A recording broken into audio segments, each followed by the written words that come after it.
अस्सलाम वालेकुम स्टूडेंट्स। आज हम लोग क्यास का टॉपिक करेंगे। क्यास सोर्सेज ऑफ शरिया में आता है, सेकेंडरी सोर्सेज के अंदर आता है। इससे पहले सेकेंडरी सोर्सेज क्या हैं, क्यास की किस स्टेज पर जाकर आता है, ये मैं आपको अपने पिछले लेक्चर इजमा में बहुत क्लियरली बता चुकी हूँ। उसके लिए आप मेरा इजमा का चैनल इजमा का लेक्चर देख लीजिएगा। अब हम बेसिकली आगे बात करते हैं क्यास के बारे में। बेटा क्यास जो है वो हमारा 4th नंबर पर सेकेंडरी सोर्सेज के अंदर आता है, और ये उस वक्त आता है जब कुरान और हदीस साइलेंट होते हैं, इजमा could not be perform due to any reason, और फिर क्यास किया जाता है। यानी कि when you avail all the options and you have no other option left, then क्यास इज़ परफॉर्म्ड। सो क्यास का 10 मार्कर क्वेश्चन अक्सर इस तरह से भी आता है और किसी और तरह से भी सेट हो सकता है। ये आपकी गाइडेंस के लिए यहाँ पर शेयर किया गया। सो क्यास क्या है वो हम आज इस लेक्चर में करेंगे। क्वेश्चन को अटेम्प्ट कैसे करना है, सीक्वेंस क्या है, इंपॉर्टेंट पॉइंट्स क्या हैं, वो मैंने यहाँ लेक्चर में दिए हुए हैं। ये बात आपको क्लियर होनी चाहिए कि हमारे 10 मार्कर के लिए हो या 4 मार्कर्स के लिए हो, हेडिंग्स हमारी अलाउड नहीं होती हैं। ठीक है। अब क्यास क्या है, what is the definition of the meaning of क्यास। क्यास बेटा वर्ड जो है किसी चीज़ को मेजर करना, उसकी क्वालिटी या अकॉर्ड उसको करना, यानी कि उसको की सिमिलैरिटीज़ निकालना, मेजर करना, उसको बेसिकली कहते हैं। This is done through analogical deduction. ठीक है, एनालॉजिकल रीज़न एनालाइज किया जाता है, एनालिटिकल थिंकिंग इसमें और बहुत ज़्यादा इसमें इन्वॉल्व होती है, और इसका मतलब ही यही है एनालॉजिकल रीजनिंग और डिडक्शन। और वर्ड जो है इक्वालिटी से मीनिंग है, और ये जहाद या जहाद से लिया गया, यानी कि इज्तिहाद जिसको हम कहते हैं, फॉर्म ऑफ इज्तिहाद, यानी कि इंडिपेंडेंट रीजनिंग। ठीक है। अब जो क्यास है, it is recognise as a fourth source of Islamic law in Sunni jurisprudence after Quran सुन्ना एंड इजमा, यानी कि 4th नंबर पर आता है, as I told you earlier. क्यास परफॉर्म किस वक्त किया जाता है, मैंने अभी थोड़ी देर पहले आपको बताया भी कि it is performed when no direct ruling exist in Quran सुन्ना और इजमा, उसके बाद किया जाता है। So this help scholars to reduce ruling on new emerging issues. बेटा न्यू इमर्जिंग इशूज़ वो होते हैं जो कि प्रॉफिट सल्लल्लाहु अलैहि वसल्लम के टाइम पे एग्जिस्ट नहीं करते और करते थे, और वो अब नए टाइम में, नए दौर में कुछ चीज़ें ऐसी हैं जिनके बारे में हम हमारी प्राइमरी सोर्सेज जो हैं वो साइलेंट हैं और इजमा हम परफॉर्म नहीं कर सकते, वो हमें अपने लिए ज़रूरत है। सो क्यास भी जो है, जो किया जाता है, रिड्यूस किया जाता है, वो भी कुरान और हदीस या कुरान और सुन्ना के थ्रू गाइडलाइन में किया जाता है, बिल्कुल जैसे इजमा। अब कुछ स्कॉलर्स जो हैं वो क्यास को क्रिटिसाइज करते हैं, दे डू नॉट एक्सेप्ट क्यास, दे रिजेक्ट क्यास। ये वाला जो क्वेश्चन है, अक्सर ये जो मैंने पॉइंट्स लिखे हैं ये 4 मार्कर में आ जाता है कि why do some scholars reject क्यास, why do some scholars do not give favour to क्यास, या why they are not in the favour of क्यास। Answer will remain the same, उसमें ये सारे पॉइंट्स आपके आते हैं। अदरवाइज अगर ये 4 मार्कर ना आए तो आप 10 मार्कर के अंदर भी लिख सकते हैं। अब उसके रीजंस क्या हैं। पहली बात, that Shia Muslims do not accept it के because it depends very much on the ability of a legal expert to find comparison between two principle, which is very true. हर इंसान की जो है कैपेबिलिटी, एबिलिटी डिफरेंट होती है, even scholar to scholar भी vary करता है। तो इसलिए ये थोड़ा सा यहाँ पर प्रॉब्लम आता है कि वो एबिलिटी सबकी डिफरेंट होती है, तो वो ज़रूरी नहीं है कि वो ठीक निकाली जाए, कंपैरिजन ठीक हो। Since it is practice by individuals it cause unease to some Muslims. Definitely इजमा में हमें ये फ़ायदा होता है कि स्कॉलर्स डिफरेंट साइड्स के बैठते हैं, डिसाइड करते हैं, एग्री करते हैं, तो किसी को भी प्रॉब्लम नहीं आती। लेकिन क्यास इस sense is performed by an individual, that individual could be from any sect, तो उसमें प्रॉब्लम हमें आ सकती है।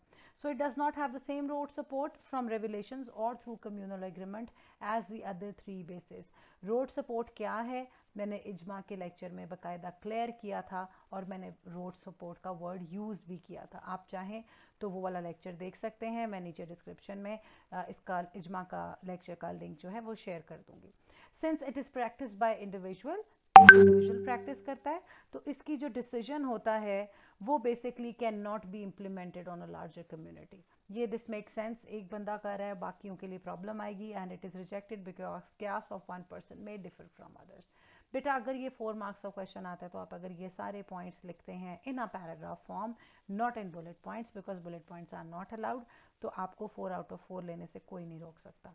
ठीक है। So these are the reasons why some scholars are not in the favour of क्यास। इसके अलावा हमारी जस्टिफिकेशन आ जाती है कि क्यास को कितनी जस्टिफिकेशन है, पीछे से, हदीस से, कुरान से, प्रॉफिट सल्लल्लाहु अलैहि वसल्लम क्या कहते हैं।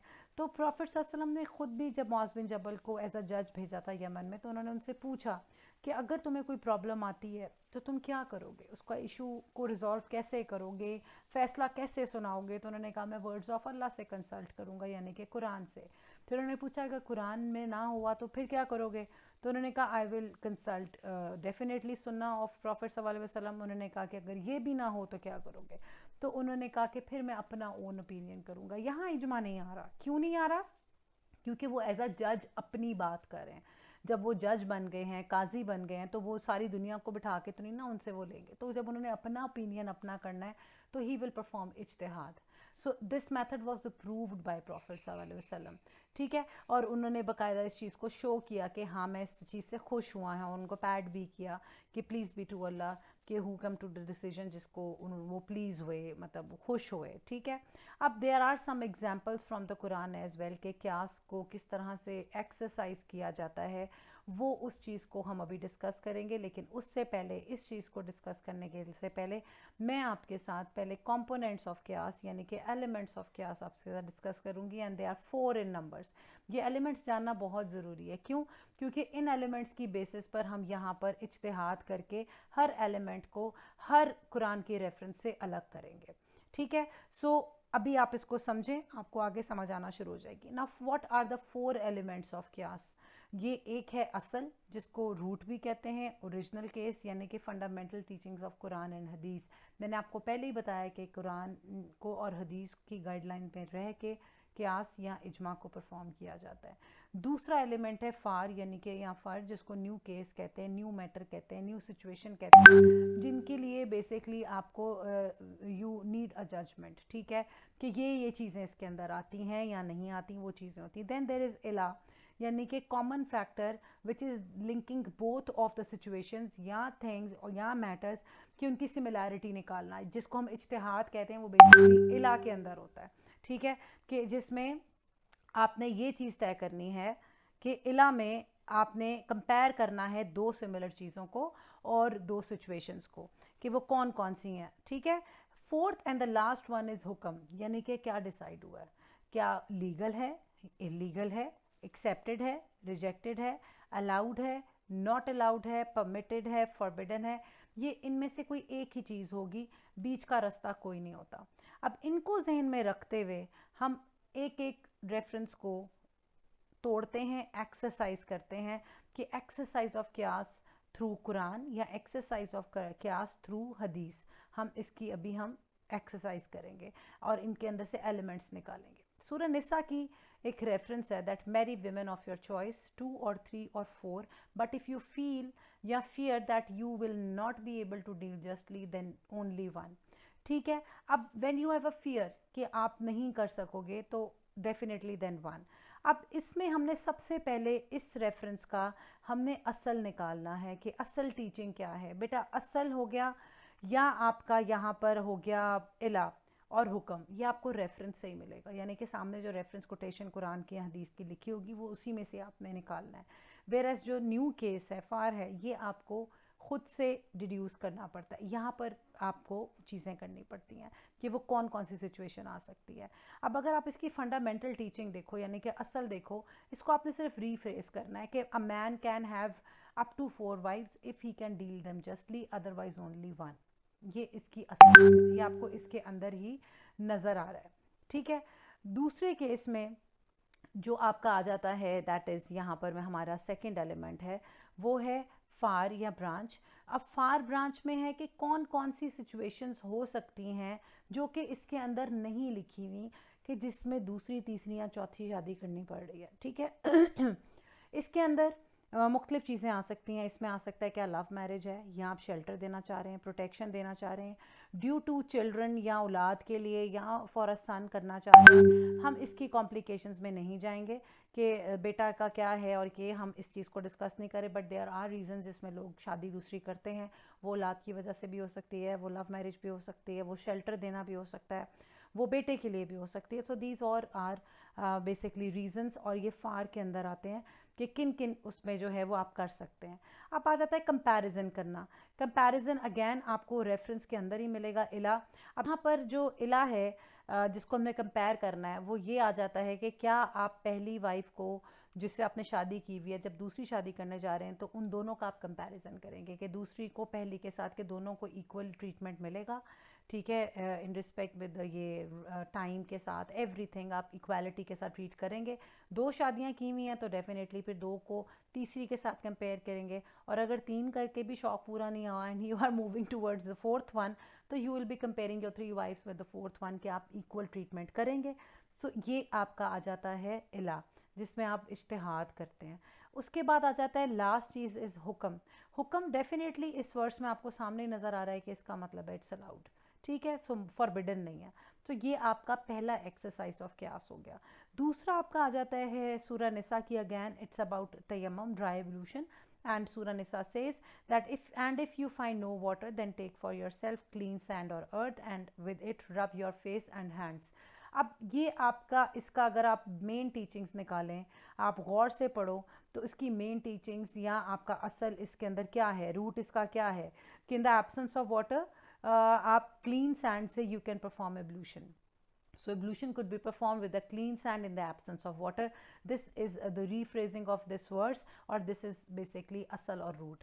As far as far is concerned, far branch इसमें यहाँ पर आपको मैं बार बार बता रही हूँ, far branch आपको रेफरेंस में नहीं मिलेगी, वो न्यू सिचुएशन होगी इस सिचुएशन में, इस रेफरेंस में। अब वो सिचुएशन क्या हो सकती है, आप ट्रेवलिंग कर रहे हैं, आप बीमार हैं, स्किन डिजीज़ है, कोई ऐसी सिचुएशन है, बैटल है जहाँ आपको डर लगता है कि कहीं यहाँ पे अटैक हो सकता है, पानी की अनअवेलेबिलिटी है, स्कासिटी ऑफ वाटर है, ड्राउट है, तो उस सिचुएशन में ड्राई एब्लूशन इज़ अलाउड, ठीक है। सो यहाँ पर आप सिर्फ और सिर्फ सिचुएशंस बताएंगे कि कौन कौन सी हैं, दैट इज़ फार आपकी इसके अंदर आ जाएगी सिचुएशंस में। उसके बाद आपका आ जाता है इला, किन चीज़ों को कंपेयर इस रेफरेंस के अंदर किया जाए, कौन सी चीज़ किसके साथ कंपेयर करके उसको बताया जा रहा है कि एक जैसी हैं। Definitely water and clean sand, clean sand, ठीक है, कोई गंदी मिट्टी नहीं जहाँ पर किसी ने कुछ गंद वंद किया हुआ और अब वो मिट्टी, नो, अब वो मिट्टी आप यूज़ कर सकते हैं, ठीक है। अब ड्राई तयम्मुम किस तरह करते हैं, क्या करते हैं, इसका लेक्चर मैं बाद में अपलोड करूँगी, वो इस दर हमें लिखने की ज़रूरत नहीं है। इसके बाद बेटा लास्ट आपका आ जाता है हुक्म। इसके अंदर हुक्म क्या है आपको सामने नज़र आ रहा है कि इट क्लियरली सेज कि सैंड जो है replaces water due to cleansing purpose, और दोनों की केमिकल प्रॉपर्टीज़ क्योंकि ठीक है, तो इसका हुक्म क्या होगा, one word, that is permitted या अलाउड, ठीक है। अब आ जाते हैं एग्जाम्पल ऑफ क्यास जो है हमारी इन प्रैक्टिस में। हम जैसे एक हदीस मैंने यहाँ पर आपको थ्रू जो है कुरान करके दिया, and this basically example of क्यास इन प्रैक्टिस थ्रू हदीस आपकी आ गई, ठीक है। सो यहाँ पर हम इसको लिख लेते हैं आपकी आसानी के लिए, थ्रू हदीस, ठीक है। अब हदीस में दो तरह की हदीसें दी हुई हैं, एक है रिलेटेड टू आपकी ये drugs, and other one is related to fulfilment of your vow, या आपने जो मन्नत मानी होती है या कोई आपने वो किया था उसके बारे में, ठीक है। अब यहाँ पर हम एक को एक्सप्लेन पहले करते हैं कि प्रॉफिट सल्लल्लाहु अलैहि वसल्लम के टाइम पे डिफरेंट टाइप्स ऑफ ड्रग्स नहीं थे, अल्कोहल को ही बस बहुत समझा जाता था। तो क्यास जो है इस बेसिस पर किया जाता है कि एक हदीस है जिसमें कहा जाता है every intoxicant is Qamar, so every intoxicant is हराम। यहाँ पे बच्चों को खमर का मतलब नहीं पता होता। खमर बेटा एक ऐसी चीज़ है जो आपको अनकॉन्शियस कर देती है, वो कोई भी चीज़ हो सकती है जिसमें आप नशे में चले जाएं, आप कॉन्शियस ना रहें, ठीक है। अब इसके मुताबिक जो मेन इसकी टीचिंग यही है ना कि आपको एक क्लियर बात बताई जा रही है कि अगर हम इसकी असल और रूट की बात करें कि एवरी जो इंटॉक्सिकेंट है वो खमर है एंड इट इज़ हराम, ठीक है। ये इसकी मेन असल या रूट है। वेयर एज इसमें अगर हम इला देखें, कंपैरिजन देखें दोनों का, तो यहाँ पर दो चीज़ों को कंपेयर किया गया, इंटॉक्सिकेंट को और खमर को, और दोनों को बताया गया कि सेम इनकी वो हैं, उसको बोलते हैं ट्रेड्स, कि दोनों नशावर होती हैं, बंदा अनकॉन्शियस रहता है, तो ये दोनों को कंपेयर किया गया, यानी कि इला किसका किया गया, इंटॉक्सिकेंट एंड खमर का। फार यहाँ पर न्यू टाइप्स ऑफ ड्रग्स आएंगी, drugs like LSD, cocaine, marijuana, आप आइस लिखते हैं, ऐश लिखते हैं, आप लोगों की तो वोकेबलरी भी हमसे शायद ज़्यादा ही है। न्यू टाइप्स ऑफ ड्रग्स जो आ रही हैं अदर देन अल्कोहल, आप वो सारी इसमें कोट कर सकते हैं। और इसमें हुक्म क्या है, दैट इज़ बेसिकली हराम, ठीक है। This is basically the exercise of क्यास थ्रू हदीस, ठीक है। अब आ जाते हैं, एक और हदीस है कि एक क्या कहते हैं, औरत थी जिसने मन्नत मानी थी कि मैं अपना मतलब डेथ होने से पहले मैं हज लाजमी करूँगी, लेकिन उसकी डेथ हो जाती है। तो उसमें जो है प्रॉफिट सल्लल्लाहु अलैहि वसल्लम के पास बंदा आता है और वो कहता है कि मेरी मदर ने ये मन्नत मांगी थी, तो क्या मैं अब उसकी जगह पे हज परफॉर्म करूं, यानी कि हज बदल। तो प्रॉफिट सल्लल्लाहु अलैहि वसल्लम ने कहा अगर उसने कर्ज लिया हुआ था तो आप पे करते ना, जी करता। तो उन्होंने कहा बिल्कुल ये उसी की तरह ही है, तो इसको पे करो, because Allah for Allah he is not deserving of settlement of his debt. तो बेसिकली बात यही है कि इसका जो मेन है, क्रक्स है, वो यही है कि आपने कंपेयर किया गया है कि if somebody has vowed something, तो वो उसके लिए वो उसका हज बदल जो है वो उसकी जगह परफॉर्म कर सकता है, ठीक है। और वो उसकी बात हो रही है। एंड देन इफ़ वी से कि जी इला इसमें कंपैरिजन किसका किया गया है, सो डेफिनेटली कंपेयर्स हज टू अ पेएबल डेट, यानी कि हज को एक कर्ज के तौर पर डील किया गया। इन दोनों को आपस में कंपेयर किया गया कि अगर आपने कोई मन्नत मानी है हज से रिलेटेड, क्योंकि इस बार हज की बात हो रही है, और वो आपका बिल्कुल ऐसे ही जैसे कर्ज के साथ कंपेयर किया गया हो, ठीक है।